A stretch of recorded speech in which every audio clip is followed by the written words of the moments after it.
ওখানে স্টেজের পশ্চিম ধারো যারা দয়া করে একটু দক্ষিণ দিকে সবাই, স্টেজের কর্নারও যে দুই একজন একটু দক্ষিণ দিকে সবাই, পিছন মানুষের না দেখতে পারলে অসুবিধা। বিসমিল্লাহির রহমানির রহিম। আলহামদুলিল্লাহি রাব্বিল আলামিন ওয়াসসালাতু ওয়াসসালামু আলা সাইয়্যিদিল আমবিয়া'i ওয়াল মুরসালিন ওয়া আলা আলিহি ওয়া আসহাবিহি আজমাইন। আম্মা বা'দ। قال الله تبارك وتعالى في كلامه المجيد: أعوذ بالله من الشيطان الرجيم. بسم الله الرحمن الرحيم. قل هل يستوي الذين يعلمون والذين لا يعلمون إنما يتذكر أولو الألباب. صدق الله العظيم. সম্মানিত আজকের এই বিশাল পবিত্র মাহফিলের সভাপতি, আমাদের সকলের শ্রদ্ধেয় উত্তর পূর্ব ভারতের আমিরে শরীয়ত হযরতজি দামাত বরকাতুহুম, আজকের এই পবিত্র মঞ্চে উপস্থিত হযরত মাওলানা ফরিদউদ্দিন চৌধুরী সাহেব দামাত বরকাতুহুম, এবং আজকের এই মজলিসে উপস্থিত আমাদের সকলেরই পরিচিত বরাকবেলীর একজন বিশিষ্ট লেখক, সংবাদ গোষ্ঠীর মুরব্বী, আজকের অ্যাওয়ার্ডি সম্মানীয় হাবিবুর রহমান সাহেব, এবং মঞ্চে উপস্থিত সম্মানিত আমন্ত্রিত অতিথি সকল, অতি শ্রদ্ধেয় মুখ্য অতিথি চিফ গেস্ট হযরত মাওলানা আনিসুর রহমান কাসমি দামাত বরকাতুহুম, তার গুজার সদর Milli All India Milli Council, আর আমার সম্মুখে বসা অতি শ্রদ্ধেয় মুরব্বী সকল, যুবক বন্ধু সকল, স্নেহের ছাত্র বন্ধু সকল, আমি সংক্ষিপ্তে আমার আলোচনা শেষ করার চেষ্টা করব। সর্বপ্রথম আমি নিজেকে ভাগ্যবান মনে করছি যে দুজন মহান ব্যক্তির নামে আজকে যে স্মৃতিতে, ওনাদের স্মৃতিতে দুইজন ব্যক্তিকে পুরস্কার দিয়ে পুরস্কৃত করা হচ্ছে। সেই মহান দুজন আল্লামা আমাদের মাঝখানে নেয়, ওনাদেরকে আমি স্মরণ করছি এবং আল্লাহর নিকটে দোয়া করছি। হযরত মাওলানা আব্দুল জলিল সাহেব চৌধুরী রাহিমাহুল্লাহ এবং হযরত মাওলানা আল্লামা তৈয়বুর রহমান সাহেব রাহিমাহুল্লাহ, ওনাদের জন্য আল্লাহর নিকটে দোয়া করছি এবং আল্লাহ তাবারক তাআলা ওনাদেরকে জান্নাতুল ফিরদাউস নসিব করুক, আমিন।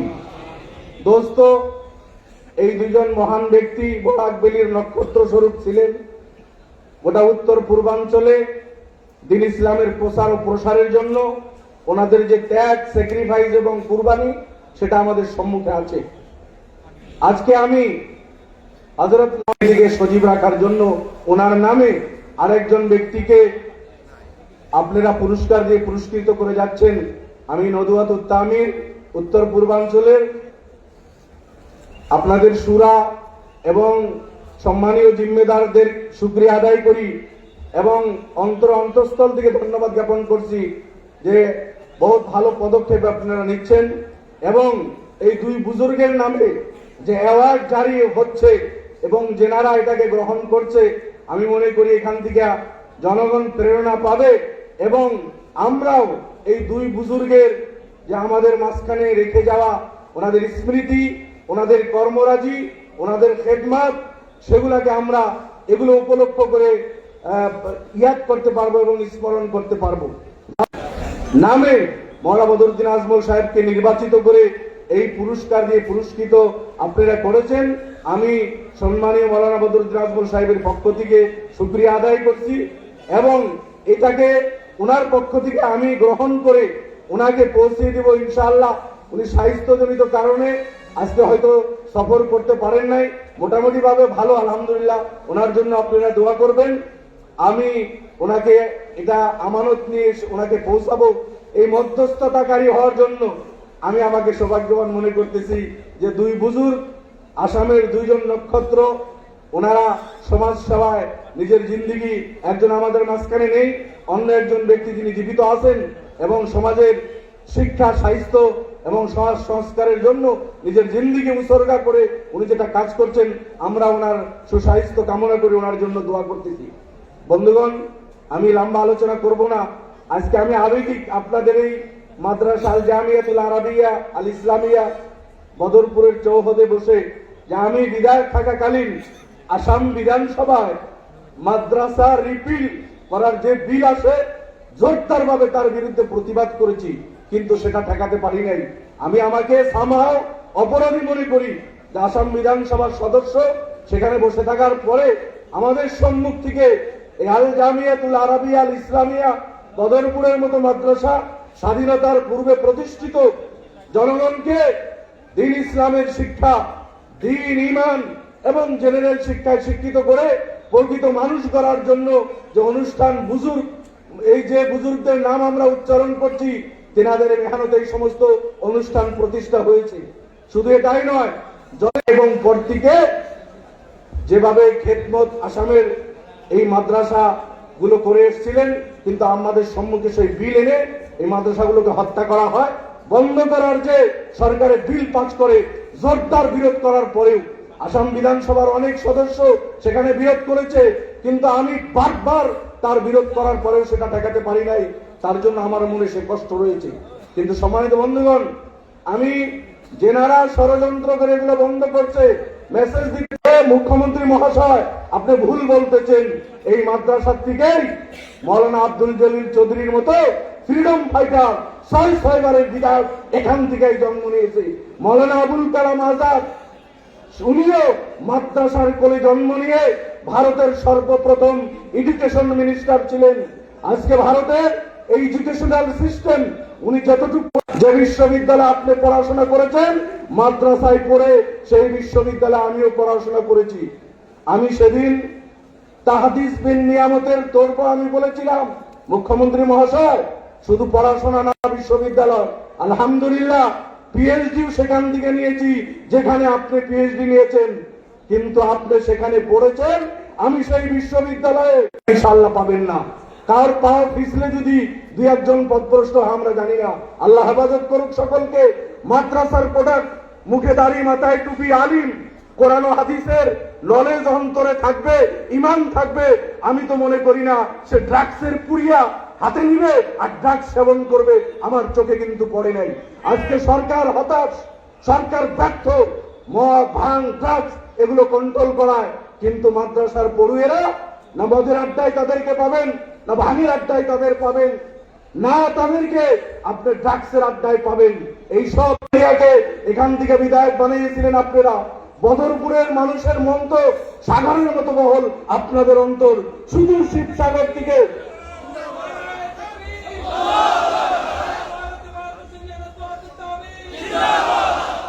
শুধু শিবসাগর থেকে, ওখান থেকে সে বদরপুরের জনগণ ভোট দিয়ে নির্বাচিত করে আসাম বিধানসভার সদস্য বানিয়েছিলেন। কেউ আছে এই স্যাক্রিফাইস করবে? এটা তো বদরপুরের সন্তান করেছে। মৌলানা আব্দুল জলিল চৌধুরী রাহিমাহুল্লাহ এই স্যাক্রিফাইস করেছিলেন উনি।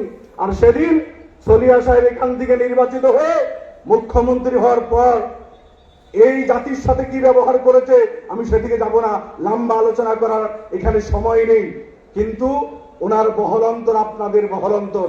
আজকে আব্দুল জলিল চৌধুরী সাহেবের সতী সন্তান, ওনার ফলোয়ার্স, ওনার উত্তরাধিকারীদের শিবসাগর রাহিমাহুল্লাহ, মৌলানা সেকান্দার আলী সাহেব জমিয়তের বুজুর্গ, এনাদের ত্যাগ তিতিক্ষা, স্যাক্রিফাইস, কুরবানি, ভারত স্বাধীনতা সংগ্রামী এবং ফ্রিডম ফাইটার, আমাদের পূর্বপুরুষের ত্যাগের রক্তের বিনিময়ে ভারত স্বাধীন হয়েছে। অন্যদের যতটা রক্ত রয়েছে আমাদের তার থেকে কম নেই। কান্দে কান মিলে, হাতে হাত মিলে স্বাধীনতা সংগ্রামে আমাদের পূর্বপুরুষ ঝাঁপিয়ে পড়ে ভারতকে স্বাধীন করেছে। তাদের আমরা উত্তরসূরি, তাদের সন্তান। কিন্তু দুর্ভাগ্য, স্বাধীন ভারতের নাগরিক হওয়া সত্ত্বেও যেখান থেকে শিবসাগর, সেদিকে যাই না। আমি বলতেছিলাম চৌধুরী সাহেব রহমতুল্লাহ আলাইহির স্যাক্রিফাইস কুরবানির কথা। আমি শেষ করব। এই মাদ্রাসা আমি শুনছি এখানে হাদিসের দর্শ হচ্ছে। আসাম বিধানসভা লাস্ট অধিবেশন হবে, ইন্টারিয়াম বাজেট মাত্র 4 দিনের, ফেব্রুয়ারিতে 16 থেকে আরম্ভ হবে। যদি আমি সুযোগ পাই আমি এ কথা আবদার করব, এই সমস্ত প্রতিষ্ঠান যেগুলো আমাদের পূর্বপুরুষে নিজে অর্থ দিয়ে, মাটি দিয়ে প্রতিষ্ঠা করেছিলেন, আজকে সরকারে বন্ধ করে বিধান করেছে এই ল্যান্ডগুলো মাটির প্রপার্টি আমার সমাজকে সোসাইটিকে ঘুরিয়ে দেখ, যে নিয়ে উদ্দেশ্যে এগুলো প্রতিষ্ঠা হয়েছিল সেখানে সেইভাবেই সে কাজগুলো চলবে। এই দাবি আমি আবার আগামী বিধানসভা উত্থাপন করব। শিক্ষকগুলো প্রতি শরীয়তের বুজুর্গ সমস্ত সদস্যবৃন্দকে আমি অন্তঃস্থল থেকে ধন্যবাদ দেই। আপনাদেরকে একটা কথা বলে শেষ করবো 1 মিনিটে। আমরা আলহামদুলিল্লাহ ঈমানওয়ালা মুসলমান, মাদ্রাসার শিক্ষা পড়িয়ে মাত্র 4-5%। এটা পার্সেন্টেজটা আরো বাড়াইতে হবে, মিনিমাম 10%, 15% আলিম, মুহাদ্দিস, মুফাসসির, হাফিজ, কারি এগুলা কিন্তু আমরা হতে হবে। দিন ইসলামের প্রচার ও প্রসারের দায়িত্ব নেওয়ার জন্য এই 2-3-5% যথেষ্ট না, এর জন্য পার্সেন্টেজ আরো বাড়াতে হবে। কিন্তু 10% মুসলমানের একটা স্টেজ পর্যন্ত ঈমান শিক্ষা করা ফরজ, সেইটুক শিখতে হবে। শিক্ষার কথা, ইলমের কথা কোরআনে বহু জায়গায় বলছে, আমি তেলাওয়াত করেছি, ব্যাখ্যা করার সময় নেই। যারা শিক্ষিত, যারা অশিক্ষিত, যারা আলিম, যারা জাহিল, তারা সমান হইতে পারে না, সে কথা কোরআনে বারবার বর্ণনা করেছে। শিক্ষার কথা অনেক জায়গায় আছে। তাই মুসলিম সমাজ আমরা এগিয়ে যেতে হবে, পড়তে হবে। জেনারেল শিক্ষা এবং দিনী শিক্ষা, मुसलमान के तो दोनों हाथ में लड्डू होना चाहिए, दिन भी हो दुनिया भी हो। लेकिन दुर्भाग्य की बात है जो यूपीएससी क्वालिफाइड करा डायरेक्ट आईएएस আমরা আজ পর্যন্ত দিতে পারি নাই। এসিএস পাস করে প্রমোটেড আইএএস কমিশনার হইছে, কিন্তু ডাইরেক্ট ইউপিএসসি কোয়ালিফাইড করে আইএএস এখন পর্যন্ত আমরা 80 বছরে দিতে পারি নাই। কেন পারবো না ভাই? এবার 563 জন ছেলে মেয়ে আজমল সুপারপতি থেকে মেডিকেলে সিট পেয়েছে। এটা বহুত কঠিন পরীক্ষা, আরো বিভিন্ন জায়গায় থেকে পেয়েছে। তাই আমরা যদি অ্যাটেম্প নেই, আমাদের ছেলে আইএএস হবে, আইপিএস হবে, লন্ডন থেকে ব্যারিস্টার হতো। কিছু শিক্ষক, কিছু পুলিশ কর্মী নিয়ে আমরা সন্তুষ্ট থাকলে হবে না। প্রত্যেক ফিল্ডে আমাদের ছেলে মেয়েদেরকে পড়িয়ে যাতে আমরা শিক্ষিত করি, সাথে সাথে ইমানের শিক্ষা যেটা মক্তবে দেওয়া হয়, মাদ্রাসায় দেওয়া হয়, মুসলমান হিসাবে সকাল বিকালে ছেলে মেয়েদেরকে পাঠিয়ে 1 ঘন্টা